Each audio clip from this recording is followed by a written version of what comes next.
What's up, guys? This is Chris here, and I'm here with Mike, Mrgunsngear. He's a big gun expert, and I'm a big fan of his channel. You have a unique set of experience as far as stuff like this goes, and I kind of wanted your opinion. So what I had him do was I had him go through my collection and kind of just think over what are the most reliable handguns that he's ever had any experience with. Sure. And I just wanted him to pick his 5 favorite and tell him why, so... We'll save the most reliable for the last. Let's do that. Okay. So I was an armorer for just about every one of these companies except for HK. So I've seen a lot. Was an armorer in an army unit. It was my additional duty. It was not my primary job, but saw a lot of them. Basically, I guess first we're going to go with one that's just going to piss people off and click off the video immediately.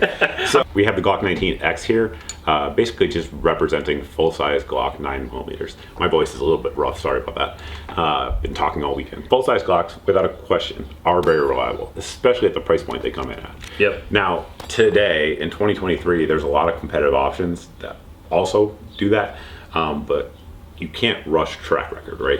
It's just not something you can do, and Glock certainly has it. Yeah, I think people underestimate that. You know, having something proven, having something used by agencies, law enforcement, military, having it vetted by other people and hundreds of thousands, if not millions of rounds, is relatively important, especially when you talk about quality control.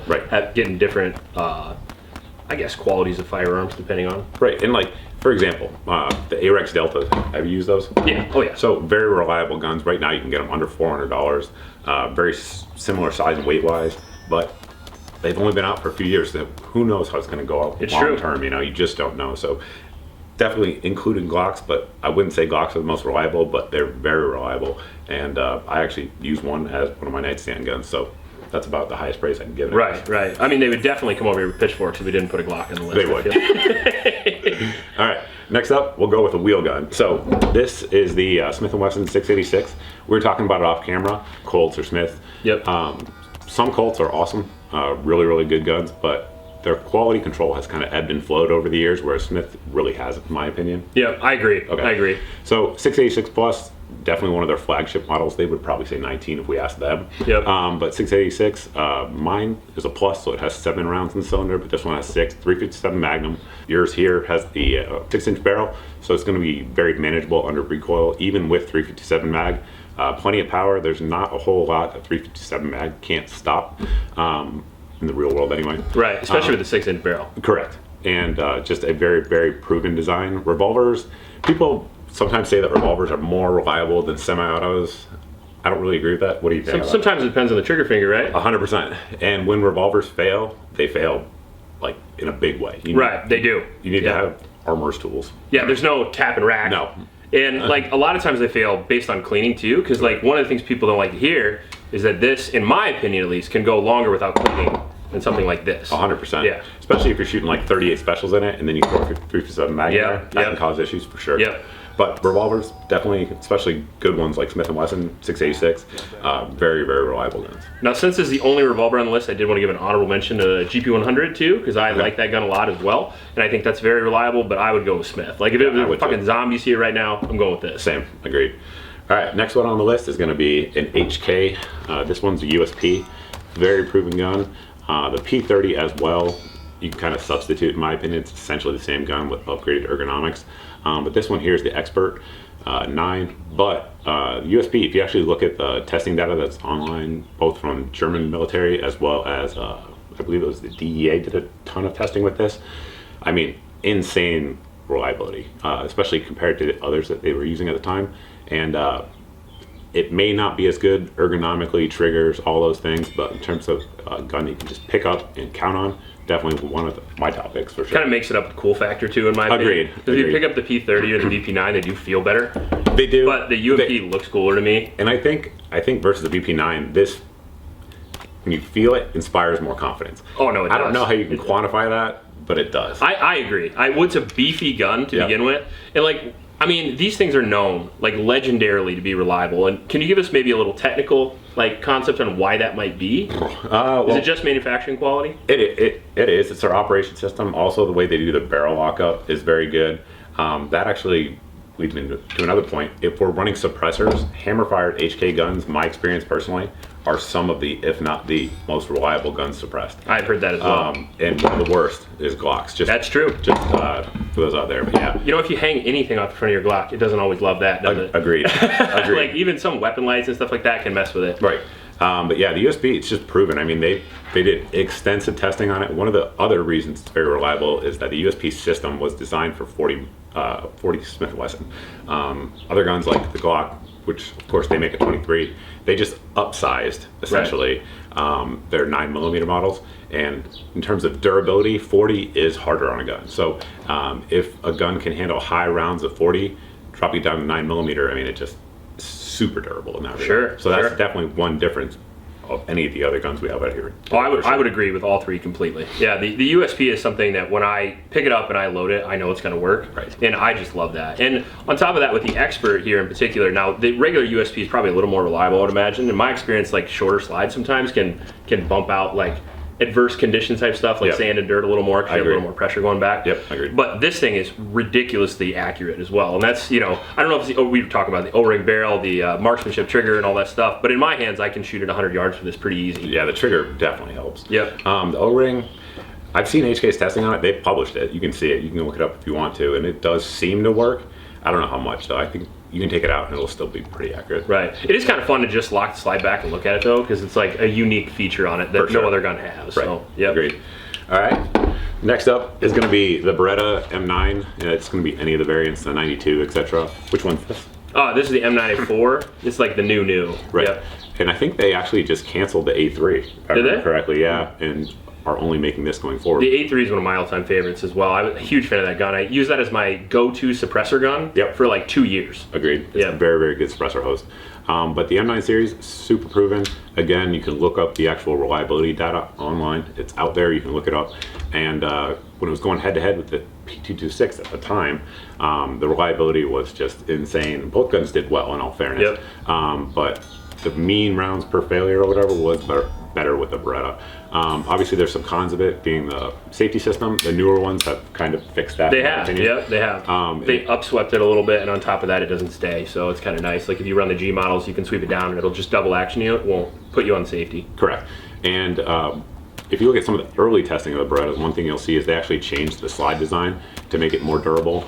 The same is actually true on the USPs. They changed the USP slide, basically. Get into it. So here's our extractor. On the opposite side right here, they actually added some steel to make it more durable. But they were finding that about 40,000 rounds, which just think about that, 40,000 rounds. They were finding around 40,000 rounds it would crack. So that's 40 times the average amount a person shoots in a lifetime. Correct. So they changed it, made it better. Right. But Beretta did the same thing, adding a little bit more steel with it, where they found cracking, and just made it even more durable. But as I mentioned, I was an Army unit, and I know a lot of folks who were issued the M9 don't like it, and especially folks in my generation who are issued that. My opinion, that is because the guns were just worn out, and terrible armor support over the years was, I guess, given to them. Doesn't it have something to do with the magazine coatings and stuff? Correct. Like that as yes, well? They also had a contract of very bad magazines. The Army actually knew about it, that they were bad, and still went with them anyway, which is a video unto itself. Yep. But yeah, with good magazines, these guns are super reliable. I actually had a soldier, and I have no idea how this happened. I think I've told this story before on my channel. But I had a soldier bring me an M9 and tell me, and he was a senior enlisted guy, so he'd been around a while, and he was like, hey, I don't know why, but the trigger on this gun is super heavy. And I'm like, all right, so I check it out. I go to run the trigger, and I mean, I had to yank that thing like 2 hands full force. And I'm like, yeah, something's wrong with it. So I popped the grip panels off. There was a rock in the mainspring housing. I don't even know how that's possible. So look at this. Look at how. Anyway, using it as a hammer, maybe. Maybe. So that's what soldiers do to guns. So my point in saying that is when you hear stories about folks saying their M9 was bad, a lot of times, literally, even in like 2010, had the original springs from when it was adopted. Like I saw that all the time. So it's usually a pretty quick fix. Sure. I think now with the moving to the SIG platform, I think reports have been generally good, I think, from soldiers in the field, but I think 20 years from now, they're going to be generally bad just because of poor maintenance. So, but yeah, Beretta, the actual system, the operating system of it, definitely one of the most reliable. That barrel system, kind of hard to mess it up. You know what I mean? Yeah. The rounds feed almost directly into the barrel itself. Yeah. And if you want to explain, the barrel doesn't tip like a standard Browning action as Correct. well. Yep. Exactly. Yep. So it stays in place. It's not a fixed barrel, but about as close as you could be without being a fixed barrel. Sure. For sure. Helps with suppressor host. Yep. Helps with accuracy. These guns are stupid accurate. Like if you put them in a rest, they shoot, and they shoot extremely accurate. Some of the double action triggers on, like, you know, the non-tricked out M9s are a little bit rough, but it's easily fixable. But reliability, I mean, there's not a lot of guns that can come close. I suppose we will say one that But we do have one. close. Yeah. So I am a nerd about guns, and I do a lot of research about military testing because I think it's fascinating, the things you can actually see when you read it. And if you guys are bored, look up the military testing of this gun. So this is the HK Mark 23. Civilian ones are a little bit different than the military ones in terms of markings and things like that, but Sure. the actual system is the exact same. 45 caliber gun. Yep. Was designed for insanely high round counts. America's caliber. Right. Actually, but in 185 grain and plus P. Yeah. That was what the contract specified. So I say that to say that that's actually much harder on a gun because it's a little bit higher, higher velocity, higher energy happening. It's plus P round. Right. And this thing eats them up all day long. This is, to the best of my knowledge, the most reliable pistol ever tested by the U.S. military, meaning the least mean rounds per failure. It's not overbuilt at all either. It's a very small gun. It's easy to carry. Yeah, it is insanely overbuilt. Yes, that's correct. It's at 45, the size of a Desert Eagle. It's close. They're really easy to shoot, though. Oh, super easy to shoot. It has a weird safety decocker mechanism here that definitely would take some training. Obviously, threaded for suppressors, and absolutely, I've never had a malfunction with one with a suppressor on. Yeah, and you get double the capacity of a 1911. That's kind of nice. Correct. And this was, I believe, started for the offensive handgun program. So With like a suppressor and a laser module. correct, all in one. So it was very difficult testing. That solid snake. Also, they did some saltwater testing, leaving these like in the ocean for days at a time, and they don't even corrode. I mean, it's insane. HK puts some space magic into these things, but in terms of absolute reliability, this is the gun. This or a P30 would be what I pick. Right. And we just didn't happen to have my P30 here, so Right. yeah. In terms of just not knowing anything, gun out of the box, no cleaning, no lubricating, those are the two guns I would expect to do the best personally. And actually, I don't even work with HK. Do you work with HK? No, not at all. I don't either. These. Yeah. I don't work with them either, but their hammer-fired series of guns are just phenomenal guns in terms of reliability. Now, your opinion. So all these guns on the table, aside from maybe that, were like commercially successful, or is the Mark 23 really? I mean, you don't just see very many of them. Yeah. Like they weren't like very popular in the civilian market. So for years, Imagine that size. for years they weren't sold on the civilian market. They are now, obviously. Yep, but yep. it's price as well. Sure, You know, sure. this gun's a $2,300 gun if you look it up, look to pick one up. So it's very expensive. And realistically, outside of bomb-proof durability and longevity, it doesn't really do anything better than, Sure. than other guns that cost $1,000. So, like for your average person buying a gun, it's probably not one I'd look at personally. Right. But I mean, And that's kind of where you get into the weeds with reliability, because do you need that much? No. Especially for a concealed carrier who's going to have it in the waistband. I mean, you're going to deal with a little bit of belly sweat, maybe some lint, some shit like that. But for the most part, you're not going to be dragging your stomach through, you know, unless you're like in a kid's playground going prone. I think you're going to be fine. You know what I mean? Agreed. And the accuracy standards on this also are something worth pointing out, because a lot of times when you think about a reliable gun, a lot of people think they have to sacrifice accuracy, and sometimes that's true. Some systems that is true. Right. In this, it is absolutely not true. This is also the most accurate handgun the U.S. military has ever tested. Now, talking about the Beretta having insane accuracy as well in the documented testing, which it does have, the HK standards on this were nuts. It was, I believe, I'm almost positive, I didn't do any research before this. Shocker. But It's kind of what we do here, so I wouldn't worry about it. I'm almost positive this is required to meet a 2-inch group size, like total. Right. 10 rounds at 50 yards. So that's insane for a pistol. And- Absolutely. I mean, you're talking custom 1911, Correct. 2011, like quality. Correct. And they all do it.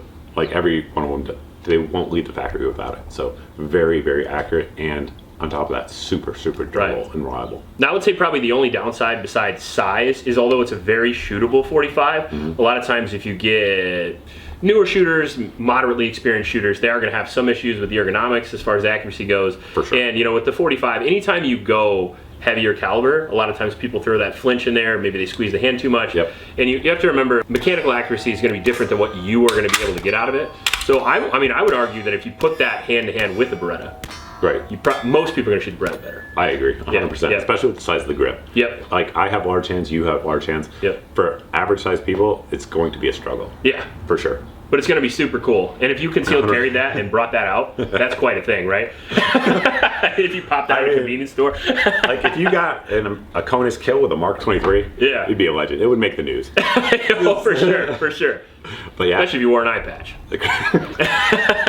Correct. I mean, I can't argue with any of these. As far as reliability goes, I don't think I've had a problem with any of them. Mm-hmm. And as far as accuracy and usability goes, all of them are classics. Agreed. You know, it would be difficult to shit on any of these considering just how much testing and how many people have used these over the years. And overall, I think if you're looking for a solid self-defense gun, all of these fit the bill. They do. I probably wouldn't go with the Mark 23 though. Right. You know, It would be cool though. not as your primary. Anyway, like Maybe secondary for a home short. defense gun, maybe. Yeah. I mean, I would use it for a home defense gun. I certainly wouldn't carry it. No. If I had to pick one myself, not much of a surprise, but I'm probably going with Glock, Yeah. or I'm going with the Beretta. I would go with the Beretta. Yeah, I agree. I like the 686, but as far as like self-defense with a wheel gun, I don't think I feel confident enough for that. If this is the only thing I had, I'd Sure. be fine with it. But if I get to pick that in a 16-round semi-automatic, probably going with that. 100%. Yep. Agreed. The difference in ballistics is not enough to offset it, in my opinion. I would agree. Arguable. I'm right. I'm big on group size, Right. And if I'm shooting quick with a revolver in a scary situation, I'm going double action. Obviously, you're not Yep. going to fan the hammer. Right. In a double action, I'm never going to group as good as I am with something like a Beretta 92, for example. Agreed. Because once you fire the first rounder in single action, it's super easy. Yep. And just pile them off, 16 in a row, you're good to go. Agreed. So I appreciate having you on. If you're not subscribed to Mrgunsngear, how dare you? You absolutely should. We'll have his link below as well. And if you like this video, please like and subscribe. Please support your local homeless shelters. And remember to recycle. I'll check you later.